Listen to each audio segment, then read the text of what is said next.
In response to Mayor Brown's proposed 2024-2025 budget, Buffalo residents in our City Action Buffalo are voicing serious concerns about the proposal, including its lack of public transparency and accountability, dishonest revenue projections, deep inequity, and most importantly, doesn't reflect their policy priorities or lived experiences. While City Hall continues to say the state of the city is strong, a fiscal crisis and the people say differently. This is the real state of our city, as told by Buffalo residents.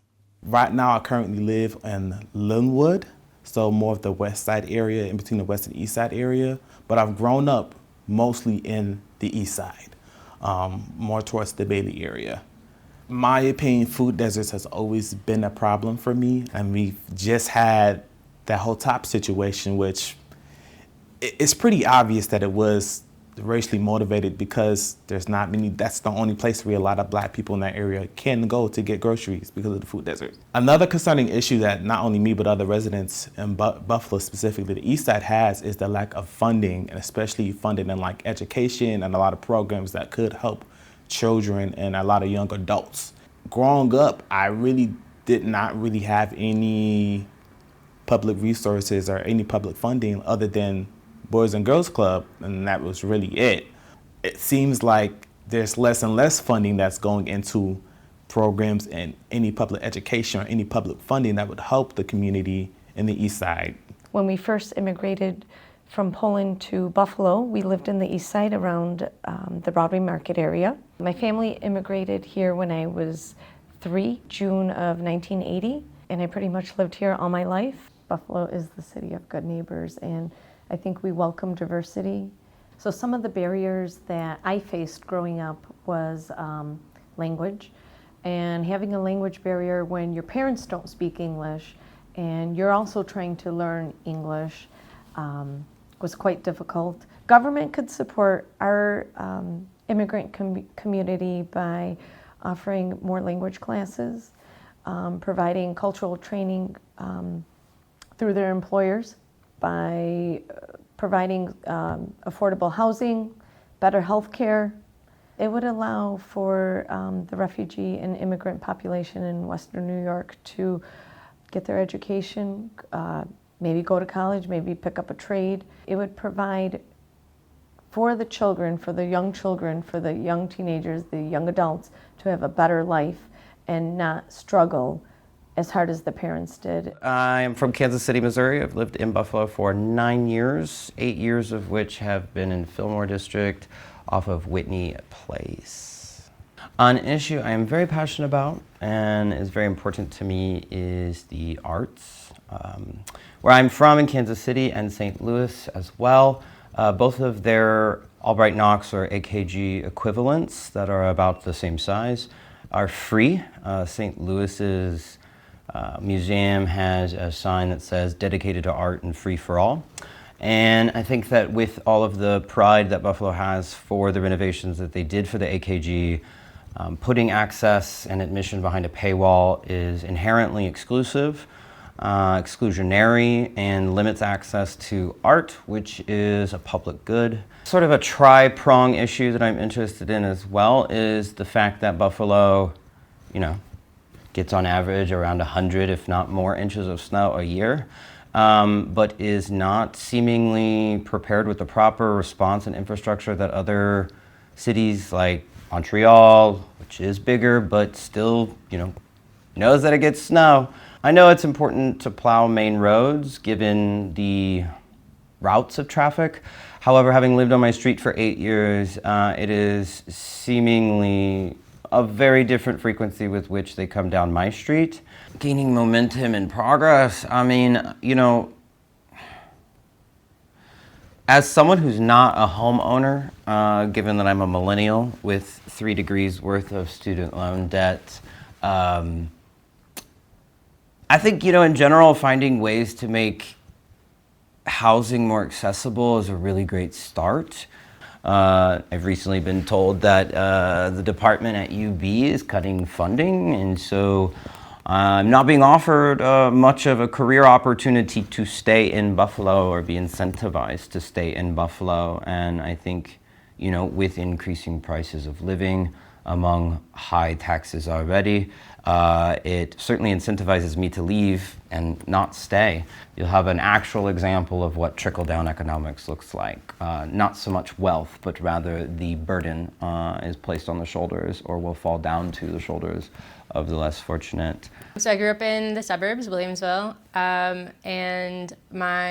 but my parents are from the Lower West Side of Buffalo, and I currently live in Allentown, which is a few blocks away from where my parents grew up. I've appreciated moving back to the city because of the people, to be honest. I really appreciate the community that's here. So my first thought when I think about housing in Buffalo is my parents, my mom's sides, they sold their parents' house, which was on West and like Hudson in early 2000s. And they sold it for less than $30,000. I think about 15 years or so after they sold it, it was now basically worth like 10 times or $200,000. And when I've driven around with my parents in the West Side, and we just talk about the Lower West Side generally, and Lower West Side, I mean that very specifically, like there's a lot of conversation around just the changing demographics and how is this a bubble? I say that there's a good community here, but it used to be where everybody had grown up with each other. And now, when I talk to my aunt who still lives on Virginia Street, she doesn't really know her neighbors like she used to. Like, you used to go outside and everybody knew each other. You knew each other's kids. Everybody's either left or been pushed out due to like affordability or wanting areas that are just safer or cleaner or more well kept, whatever it is, because to be honest, like the communities are very much neglected. I'm from the Bronx, New York, but I call Buffalo home. I think that an issue that needs to be addressed in the city of Buffalo is the infrastructure. At Buffalo State University, if you go on Elmwood, you would see all of this like just interesting and great environment. But then if you go on another side of Buffalo State University, on the Grant side, all of the housing is just not where it needs to be. It looks like it's just ran down and no one really takes care of it. So I think that's an issue that needs to be addressed. My dream of Buffalo would be bringing back some programs that were here. I remember, my dad and his side of the family reside in Buffalo. Literally, like my grandma built her own house and like her own land. So I think that resources like that would be really interesting, where families are able to have the resources that they need to be able to build their own infrastructure and to be able to create things like that and more stability amongst our community. I'm really interested to see what Buffalo is going to do about the expressway.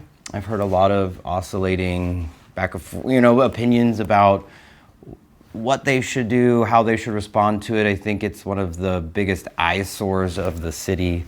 I watched a video about Buffalo before I moved here to kind of get a sense of it, and it was made by the city, and they literally in the video were like, yeah, that wasn't the best idea.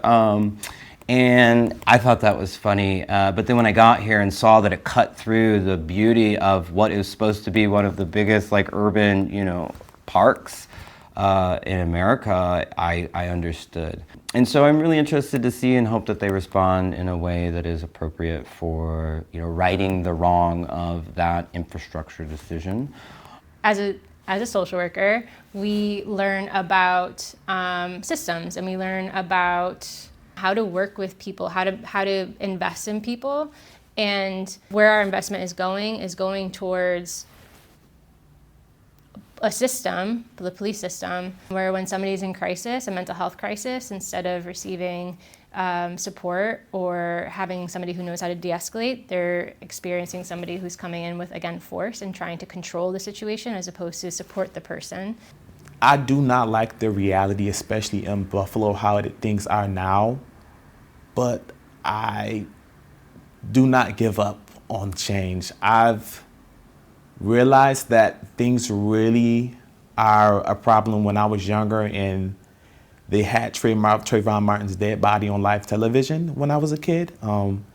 Seeing that kind of reality for me and seeing something like that when I was younger, it definitely woke me up to me not fully being able to be a kid, especially a young black queer boy in this world.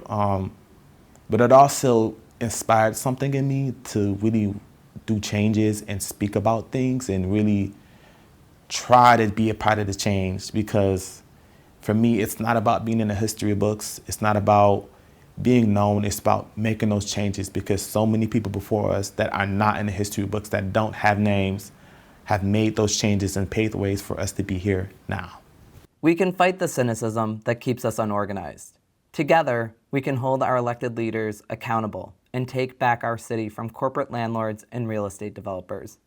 Join our City Action Buffalo to get involved in creating a more just and equitable Buffalo. This is our city, and we have every right to it.